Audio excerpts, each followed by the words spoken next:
For the record po, Sige.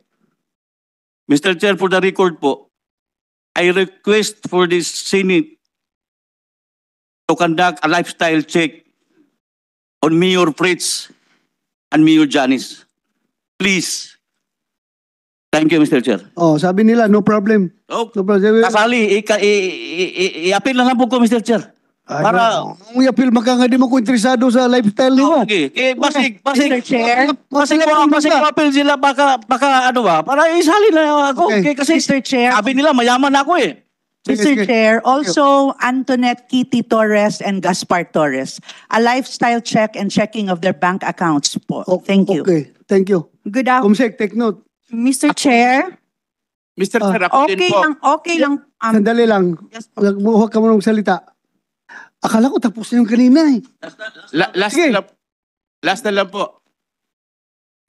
Hindi lang sa lifestyle check po, data privacy waiver po, accounts at sa lahat. Kasi sinabi nila, hinalungkat na nila yung background ko nung naging DPA ako. Direkta na lang yan po. Ang problema nito, Juan, magkakandak ng lifestyle check nila kasi government official sila, ombudsman. Sa inyo, magkakandak ng lifestyle check sa DG siguro. Pwede po. Salamat po. NBI. Salamat. Anyway, sige lang. Salamat po. Anong privacy kailangan po. mo? Ha? Waiver. Data privacy waiver po. Sige Para lang. wala ng... Noted, duly noted by this committee. Sige. Mr. Chair, good afternoon po. Thank you for giving me the same privilege for Mayor Janice Legamo and Fritz Diaz po. Oh. So that I can explain and answer to you clearly. Sige, thank you. Okay lang po ako ng lifestyle check. Alam mo, I will answer your question yesterday kasi yung anak ko, kaya naiyak ako kasi may nag-send ng picture ko anong nangyari sa anak ko sa Dumaguete. Today, I will answer all your question. Bakit pinagbabaril yung bahay namin? Bakit? I was a personal staff of Governor Digamo for a long time. Lahat ng mga tinatago nilang baho, alam ko po. Nasabi mo na yan kahapon. Hindi. Nasabi mo na yan kahapon. Hindi ko pa na-enumerate lahat, Mr. Chair. Bigyan mo ako ng time kahit 5 minutes. Kung sinasabi ni Mayor Janice... Sandali alam mo, mas importante yung... bibigyan kita ng chance mamaya. Opo. Pero bigyan mo natin yung importansya yung mga biktima ng nangamatay. Unahin muna natin, please bear with me. Unahin muna natin. In order of priority muna. Anyway, hindi ka naman namatay, di ba? Ni-slapping lang bahay mo. Sige lang, Pero hintayin ko pa pong mamatay ako. Hindi ka lagi mamatay. Sabi, nandito ang PDO. Mr. Chair, tanong ko po kay PD, yung bagong PD namin sa Negros Oriental, kasi kahapon po, di ba sabi ni Mayor Janice, hindi siya naniniwala na si Kuya Piñero pumunta sa bahay namin at at the end, napaamin din siya. So, itanong ko rin kay PD. Kasi yan si Mayor Janice Digamo, galit na galit yan sa akin. Kasi nga, even po, post ng Facebook, tapos yung mga tauhan ng Capitol nag-like at nag-comment, ipatawag at ipatapon kung saan. O PD, magtanong po ako sa'yo. Diba sabi mo... Huwag ka magtanong direkta, sa akin ka.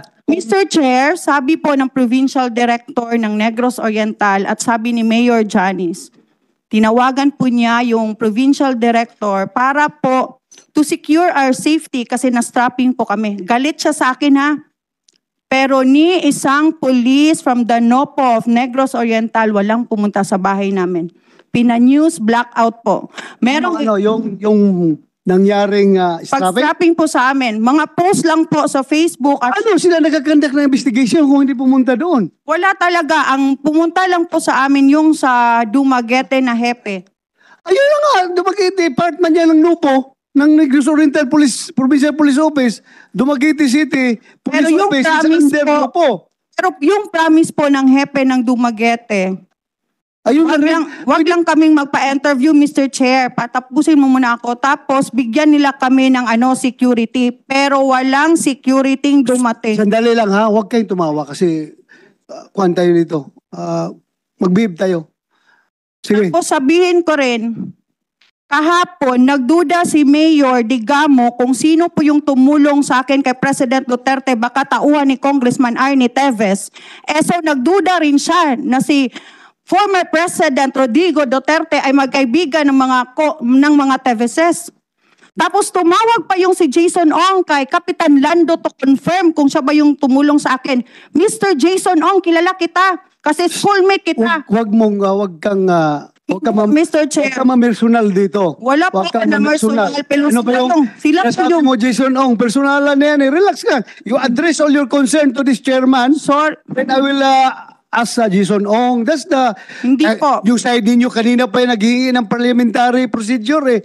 Sabi na, kailangan may parliamentary procedure dito. Eh, yun. Sorry po. Parliamentary Sorry nagawa po, mo. Mr. Chair. Pero nung nagduda siya sa akin kung sino yung tumulong, tapos tumawag pa doon si Jason Ong kay Kapitan Lando, kinonfirm niya po kung siya pa talaga yung nagtulong sa akin. Problema doon kung kinonfirm nila. Kasi nagduda siya. Kasi bakit daw mayor siya, governor yung husband niya, hindi madaling makalapit kay President Duterte? Wala ba problema kung mag-confirm? That's normal. Kasi gusto niya lahat itap kami kay Congressman Arnie Tevez. Yan ang dapat i-check ang mga lifestyle ninyo para magkaalaman kung sino ngayon ang mayaman sa inyo. Ano? Pareho lang naman kayong nanggagamit. Naggagamitan na lang kayo. At sigurado kami na pare-pareho kayong mayaman, pero mas mayaman siguro itong si Mayor ng Siato na si Fritz Diaz at itong si Mayora. Mantakin mo, may Lamborghini daw. May Lamborghini, tapos may Mustang, may pangsabong na halaga mahigit 1 milyon. O sige, i-check ninyo yan. O saan galing yung mga pera na yan. At ito ito lang kasi ang problema dito eh. Ito kasing si Senador Bato, nagkakagulo na eh. Ay bakit hindi na lang niya pinagsasalita na, hayaan niyang magsalita itong si Ma'am Kitty, itong si Pastor Ray Laping, itong si Pastor Nalam, at yung iba pa para matapos na. Kaya paulit-ulit hindi matapos-tapos, putol-putol, binablock niya. Pag nagsasalita itong si about kay Digamo, kay Janice, itong si Ma'am Kitty, binablock naman, binabara naman. Hinaharang naman ni Senador Bato. Paano kayo matatapos diyan? Alalahanin ninyo na ginagasusan kayo ng pera ng taong bayan. Hindi kayo matapos-tapos, paulit-ulit. Ba't hindi nyo isa-isa patapusin lahat ng salaysay? And then, put it on a record para matapos. Hindi yung salita si ganito, hindi matapos. Kasi, iba-block, haharangan. Haharang si Mayora, haharang si Mayor ng Siaton, haharang si Senador Bato. Anong katuturan yan? Napapansin ko talaga dito. Ba't hindi hayaang magsalita para matapos na kung ano talaga yung gustong sabihin at isisiwalat nitong mga resource person na ito at para matapos na yan. Pinapatagal nyo lang pinapatagal lang to Ilang oras kayo dyan, hindi sila matapos-tapos dahil paulit-ulit. Pero pag si Mayora, ito talaga ang napapansin namin sa'yo, Senador Bato. Kapag si Mayora ang magsasalita, oo nga, binabara mo. Pero sa totoo lang, kapag sila ang nagsasalita, okay, thank you. Yung parang napaka-polite mo sa kanila. Pero pag itong mga informant, itong mga resource person na kontra Digamo, ay talagang mayroon kang sasabihin. Bakit ano nangyari sa'yo? Bakit hindi patas yung pagtrato mo sa kanila? Ayun na nga, sinasabi na nga, nag-umpisa na nga si Pastor Laping. itong si Ma'am Kitty, ba't hindi mo patapusin at nang matapos na at nang mismo nandyan sa harapan nila Mayora at Mayor ng Siato na si Fritz Diaz, malalaman nila kung ano yung sinasabi ni Kitty para hindi yung aalis sila, unahin sila at para matapos, hindi pwede yan. Ha? Naggigirian na eh. Ha? Kasi parang halatang may apoy na talaga sa puwet itong si Mayora at saka itong si Fritz Diaz na ito. Ha? Ayan, pati nga ikaw, iniinsulto ka na. Senador ba to? Sinasapawan ka na ng Mayora na ito at ng Fritz Diaz na ito. Wala kang aksyon. Pati si Kitty, sasabihin mo sa kanya na mamaya ka na magsalita. Hindi ka naman mamamatay. Ibig sabihin, saka lang magsalita yung tao kapag patay na, kapag may nangyari na. Hintayin pa ba na mamatay muna bago magsalita? Ano ka ba naman, Senador Bato? Hindi naman po ganyan. Ayusin mo kasi malinaw na malinaw, kaming nakikinig, kaming nanonood.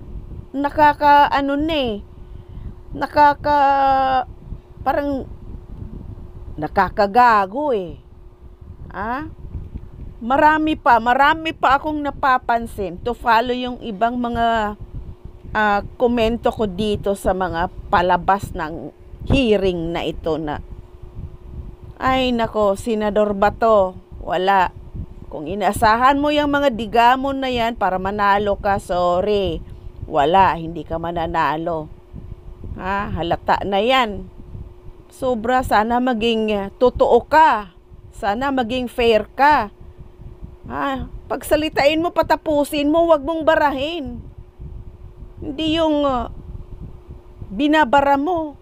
Hindi tama yan. Asan ang hustisya ng mga informant na yan? Tapos sasabihin mo na andyan si PD, hindi kayo pababayaan, babantayan kayo. Paano naman, Senador Bato? Halimbawa lang, baka mamaya pati yung PD na yan, yung provincial director na yan ay hawak sa leeg ni Mayora at ni Fritz Diaz. Di kawawa yung mga yan. Ha? Kasi nga, iyon pa nga lang ginawa na pag-strapping sa bahay ni Ma'am Kitty. Wala nga silang ginawa, di ba?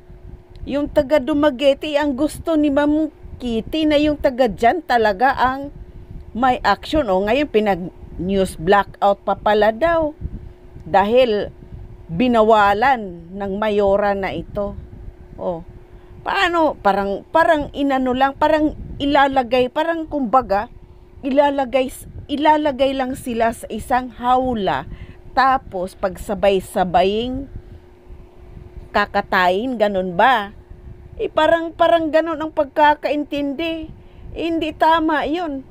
Saan na lang pupunta ang mga tao dyan na takot sa puwersa ng Mayora at ng Mayor Fritz Diaz na yan? Wala na silang mapupuntahan. Kahit nga ngayon nandyan sila sa Senado para hindi sila makasuhan ng libel kung sa labas lang magsalita, nandyan na mismo. Paano naman, asan naman ang maayos na pag-imbestigang ginagawa dyan? Pag nagsasalita, hinaharang mo.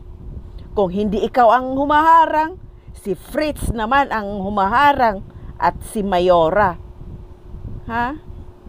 Hindi tama yan. Tapos puro si PD yung provincial director. Hindi nga pwede. Malay natin, hindi natin alam, hindi ko sinasabing hawak siya sa lieg ni Mayora. Pero, paano kung hawak nga siya? Baka hawak siya o hawak ang lieg ng PD na yan ni Mayora at ni Fritz. So, parang wala din. Kawawa itong mga resource person na ito. Yung mga nagsasabi ng katotohanan. Huwag kasi, yung puro na lang mga pinatawag ni ni ano ba yung mga pinatatawag dinala hinakot ni Mayora dyan? Di ba yun yung mga pinatay na kesyo, pinatay yung anak, pinatay yung asawa kasi nga ang pinagbibintangan nila ay ang salarin itong si Congressman Arnie Teves. Paano naman yung side ng mga informant na nasa side ni Congressman Teves na yung mga pinatay at yung mga pinapapatay na di umano ay ang mga digamo ay ang may pakana. So, paano yan? Maglabo-labo na lang yan sila dyan. Walang mahusay. Dapat ilagay nyo sa record, bawat isa magsalaysay. Hindi yung nagbabatuhan na lang dyan. Ginawa nyong tiyangge ang Ginawa nyong tiyangge ang hearing na yan. Dapat isa-isa pagsasalitain. Tapos naka-record na yan lahat.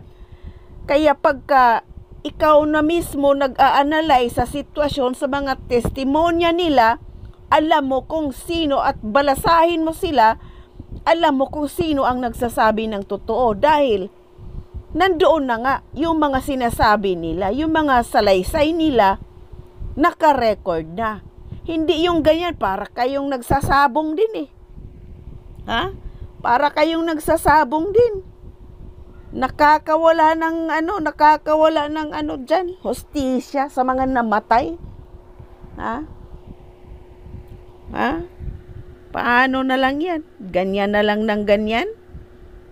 Ha? Patawag si ganito, ipatawag si ganon. Magbibigay ng testimonya si ganito, hinaharang naman. Ang daming humaharang para hindi malalaman ng taong bayan ang mga ginagawa nilang kabalbalan. Dahil nga iyon, sila nagmamalinis. Pare-pareho naman niya, bakit hindi? Sampa na lang diretso ng kaso, magkasuhan sila. At ipatawag yung mga witnesses para matapos. Nagsasayang kayo ng pera dyan. Gastos ng pera ng kaban ng bayan. Pera ng taong bayan. At the expense of taxpayers' money. Tapos ganyan lang kayo. Para kayong nasa tiyangge, para kayong nasa merkado, para kayong nasa magkano yung pag hindi magkasundo, ayun. Ay, naku po. Anong mangyayari? Uso na ba ngayon ang tiyanggihan sa Senado? Kaya nga nandyan yung mga yan para sabihin yung totoo, sabihin yung lahat ng nalalaman nila. Paano naman magsalita? Ikaw mismo, senador ba to? Hinaharang mo. Huwag ganon. Kung gusto mong manalo sa next election, umayos ka. Kailangan maging patas ka, maging fair ka sa lahat. Hindi yung iisa lang ang pinapanigan mo. Para maniwala kami sa'yo. Di ho ba?